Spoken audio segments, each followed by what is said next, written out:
Hello बच्चों। तो इस वीडियो में हम कर रहे हैं एक्सरसाइज 6.3 के क्वेश्चन नंबर 4, 5 और 6। 3 क्वेश्चन हम देखेंगे। क्वेश्चन नंबर 4 में कह रहे हैं कि आपके पास एक ट्राइंगल है। ये जो ट्राइंगल दिया हुआ है यहाँ पर, इसमें Q R upon Q S और Q T upon P R ये इक्वल हैं और एंगल 1 एंगल 2 के इक्वल है। शो कीजिए कि triangle P Q S similar है ट्राइंगल टी क्यू आर के। तो यहाँ पे देखने में थोड़ा आपको कॉम्प्लिकेटिव लग रहा होगा डायग्राम, मैं आपके लिए एक बार बनाता हूँ, ठीक है। तो ऐसा एक आपको ट्राइंगल दिया हुआ है, ओके, और इसके वर्टिसेस हैं आर टी क्यू, और फिर यहाँ से एक पॉइंट है पी जिससे ज्वाइन है ऐसे, और ये एंगल 1 इस एंगल 2 के इक्वल है, ठीक है। तो वैसे तो देखिए आप अगर आप ट्राइंगल पी क्यू आर की बात करें तो एंगल 1 एंगल 2 के इक्वल है, यानी एक आइसोसेलेस ट्राइंगल है ना। और आइसोसेलेस ट्राइंगल है तो क्या होगा, एंगल 1 के सामने वाली साइड यानी कि पी आर एंगल 2 के सामने वाली साइड यानी कि पी क्यू के इक्वल होगी। रीजन है एंगल 1 इक्वल है एंगल 2 के and it is an isosceles triangle. तो ये हेल्प आपको यहाँ से मिलेगी। अभी डायग्राम पूरा कर देते हैं। फिर एक लाइन दी है पी एस ऐसे, ठीक है। तो गिवन क्या था, गिवन था कि Q R upon Q S is equal to Q T upon P R, और दूसरी बात जो गिवन थी वो थी एंगल 1 इजकल टू एंगल 2। और यहाँ पर हम सॉल्यूशन कर रहे हैं। सॉल्यूशन में हमको क्या दिखाना है कि triangle P Q S similar है टी क्यू आर के, ये हमको दिखाना है, ठीक है। अब देखते हैं, आगे बढ़ते हैं। तो देखिए जो ये आपको गिवन था उसके अंदर आप जो ये रिजल्ट निकाला ये पुट कर दीजिए कि पी आर पी क्यू के इक्वल है यहाँ पर। तो Q R upon Q S तो है ही, क्यू टी है, और जहाँ पी आर है उसकी जगह पर आप पी क्यू पुट कर दीजिए। पी क्यू आपने पुट कर दिया, वो तो आपने ऊपर ही फाइंड किया था। तो अब आपके पास क्या आया, Q R upon Q S is equal to Q T upon P Q. Simple. फिर से रिपीट कर रहा हूँ, Q R upon Q S, तो पूरी साइड बड़े वाले ट्राइंगल की साइड अपॉन छोटे वाले ट्राइंगल की साइड इक्वल है बड़े वाले ट्राइंगल की side Q T divide by छोटे वाले ट्राइंगल की साइड। तो ये रेशियो इक्वल है, एस एस है। और आप देखिए इनके बीच का जो ये एंगल क्यू है, बड़े वाले ट्राइंगल में इस एंगल को कहोगे टी क्यू आर, और छोटे वाले ट्राइंगल में इसको कहोगे एंगल पी क्यू एस। तो आप देखिए ये भी तो इक्वल है। क्यों इक्वल है, क्योंकि ये कॉमन है। अगर बड़ा वाला ट्राइंगल है टी क्यू आर और छोटा वाला ट्राइंगल है पी क्यू एस, तो उसमें ये तो इक्वल ही हो गए क्यू। तो एक में टी क्यू आर बोला, एक में पी क्यू एस, और Q R upon Q S और क्यू टी बड़े वाले का अपॉन पी क्यू वो भी सेम है। तो कौन सा क्राइटेरियन लग गया, साइड का रेशियो सेम है और उनके बीच का एंगल सेम है, तो एस एस क्राइटेरिया लग गया। और एस एस के हिसाब से ट्राइंगल बड़ा वाला पी क्यू एस सिमिलर हो गया ट्राइंगल टी क्यू आर के।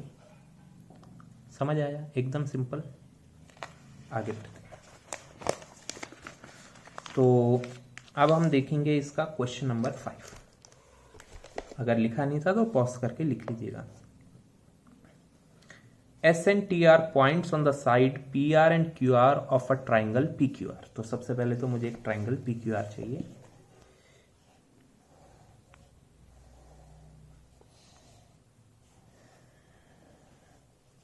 P Q R.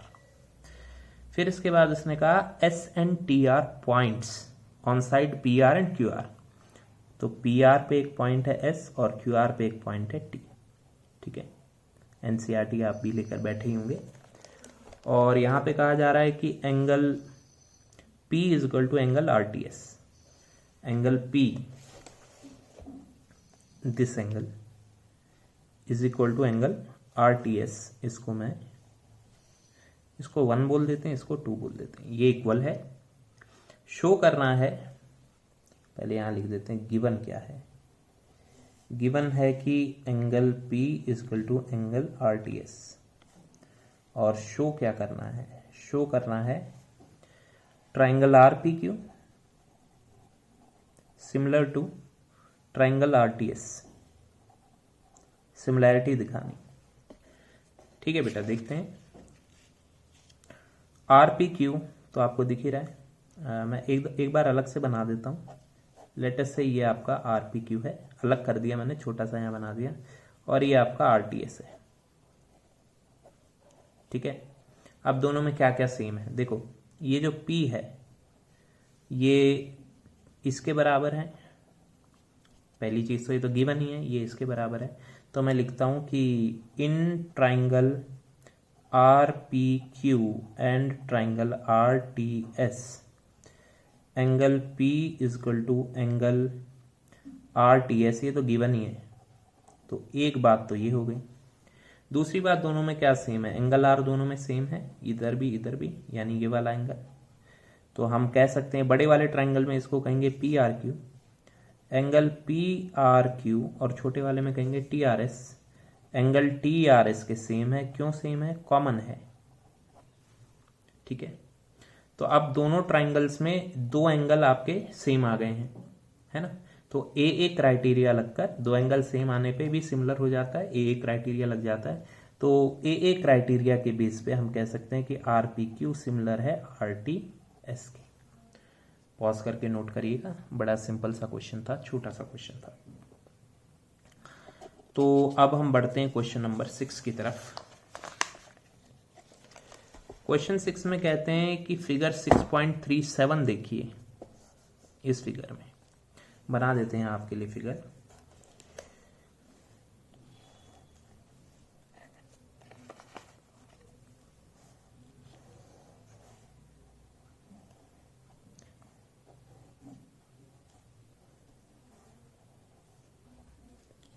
ये रही फिगर, ओके। अब इस फिगर में आपका ये DE का E इधर गया है और ये D इधर गया है। तो क्वेश्चन में कहा जा रहा है कि ट्राइंगल ABE कॉन्ग्रुएंट है ट्राइंगल ACD के। ABE आपको दिख रहा होगा, ABE ACD के कॉन्ग्रुएंट है। कॉन्ग्रुएंट मतलब तीनों साइड्स भी सेम, तीनों एंगल भी सेम। ठीक है, और शो करना है ट्राइंगल ADE सिमिलर है ट्राइंगल ABC के, ये आपको शो करना है। ओके, सबसे पहली बात तो ये है कि जो ये कॉन्ग्रुएंसी है इसको एक बार देख लो। ये है आपका, ये रफ में बना लीजिए अपनी समझ के लिए, और सीधा सीधा दिखता है तो अच्छी बात है। ये है ट्राइंगल ABE और ये है ट्राइंगल ADC, राइट। कॉन्ग्रुएंट है, कॉन्ग्रुएंट है तो AB और AC दोनों सेम होंगे, ये साइड इसके इक्वल होगी। तो हम कह सकते हैं AB इक्वल है AC के, राइट। ऐसे ही आप कह सकते हो कि AE ये साइड AD के इक्वल है, और नेमिंग से भी पता चलता है AB AC के इक्वल है और AE AD के इक्वल है। हाँ, ऑब्वियसली BE BCD के इक्वल है, पर उसकी हमको अभी ज़रूरत नहीं है। तो मैं इस AB इजकल टू AC और A इजकल टू AD, ये डायग्राम बस आप समझने के लिए, फेर में बनाने की ज़रूरत नहीं है। यहाँ पर आप लिख देंगे in triangle ABE and triangle ACD, और इसका रीज़न क्या लिखेंगे, इसका रीज़न लिखेंगे CPCT, यानी कि corresponding parts of congruent triangles. अब AC को अपॉन में ले आइए तो AB upon AC is equal to 1, और यहाँ AD को अपॉन में ले आइए तो यहाँ पर भी 1। तो ओवरऑल हमें ये पता लग रहा है कि AB बाय AC 1 के इक्वल है और AE बाय AD भी 1 के इक्वल है। अब ये दोनों ही 1 के इक्वल हैं, इसका मतलब ये दोनों आपस में इक्वल हैं, राइट। तो AB बाय AC यहाँ पे लिख दीजिए, therefore AB by AC is equal to AE upon AD। I hope यहाँ तक तो कोई दिक्कत ही नहीं होगी, ठीक है ना। और अब आप बड़ा सिंपल सा काम कर सकते हैं। क्या कर सकते हैं? आपके लिए इतने में भी सिमिलर हो गया वैसे। और दूसरा आप ये कर सकते हैं कि आप ए को इधर ले आइए अपॉन में और ए सी को इधर ले जाइए। तो ए को अपॉन में ले आते हैं। वैसे तो ये भी कॉरोलरी इतने में भी हो जाता है, पर पूरा ये है A B upon A is equal to A C upon A D. ठीक है, और हम ये भी जानते हैं, अभी क्या आ गया एक बार देख लेते हैं। अभी आ गया ए ई अपॉन ए ई। ऐसा नहीं होना चाहिए ना, होना ऐसा चाहिए कि A B upon A D होना चाहिए, तो बढ़िया लगेगा। और इधर क्या आया है? A C upon A D, इधर की साइड इधर का रेशियो ऐसा आया। पर हम लोग बड़ी आसानी से इसको थोड़ा बेहतर कर सकते हैं। तो कैसे करेंगे? देखिए, बहुत सिंपल सी बात है। आप जानते हैं कि ए और ए डी तो सेम ही है, तो जहां ए ई है वहां पर आप ए डी लिख सकते हैं और जहां ए डी है वहां ए ई लिख सकते हैं। तो हम कहेंगे क्योंकि ए ई बराबर ए डी के है, तो हम इनको अदला बदली कर सकते हैं, है ना। तो हम जहां पर ए है वहां पर ए डी लिख सकते हैं और जहां पर ए डी है वहां पर ए भी लिख सकते हैं, या शुरुआत में यहीं पर ही आप ए बाय ए डी की जगह ए डी बाय ए ई ले सकते थे, उसमें भी कोई प्रॉब्लम नहीं है। पर मैं एज अ स्टूडेंट करता हूँ क्वेश्चन को, तो मेरे दिमाग में कैसे आएगा कि ए बाय ए डी लेना है या ए डी बाय ए ई लेना है। तो मैं नेचुरली गया पहले ए बी बाय ए सी, फिर ए बाय ए डी, फिर दोनों को इक्वल रख दिया। ए नीचे आ गया, ए सी ऊपर चला गया। अब मुझे लग रहा है कि ए बी के नीचे तो A B divide by A D होना चाहिए और ए सी डिवाइड बाय ए ई होना चाहिए, पर मेरे पास ए बी के नीचे ए ई आ रहा है। तो मैंने कहा क्योंकि ए ई ए डी इक्वल है, तो जहां ए ई है वहां आप ए डी लिख सकते हैं और जहां ए डी है वहां ए ई लिख सकते हैं। तो अब ये बिल्कुल परफेक्ट लग रहा है कि A B upon A D is equal to A C upon A. ठीक है, ये हो गया। और दोनों ट्राइंगल्स में जो ये ट्राइंगल ए बी सी है और ट्राइंगल ए डी ई है, दोनों ही ट्राइंगल में एंगल ए तो कॉमन ही है। तो हम क्या कहेंगे इसके बाद? हम कहेंगे कि देखिए, यहां तक तो हम पहुंच गए हैं in triangle A B C and triangle A D E. यहां तक तो हम पहुंच ही गए हैं कि A B upon A D is equal to है ए सी अपॉन ए के। वो तो हम यहीं से पहुंच गए, है कि? तो ए सी अपॉन ई के, और साथ में इस छोटे ट्राइंगल में और इस बड़े ट्राइंगल में एंगल ए भी तो कॉमन है।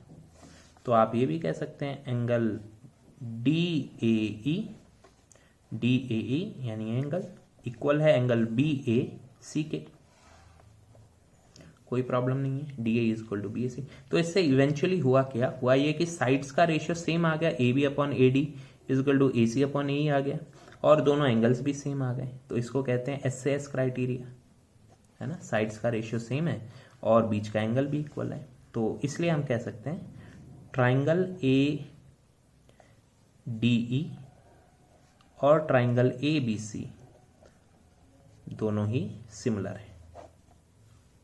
समझ गए कि नहीं? किस क्राइटेरिया से? एस एस क्राइटेरिया से। क्लियर? तो ये आपका क्वेश्चन हो गया। अब नेक्स्ट क्वेश्चन नेक्स्ट वीडियो में देखेंगे।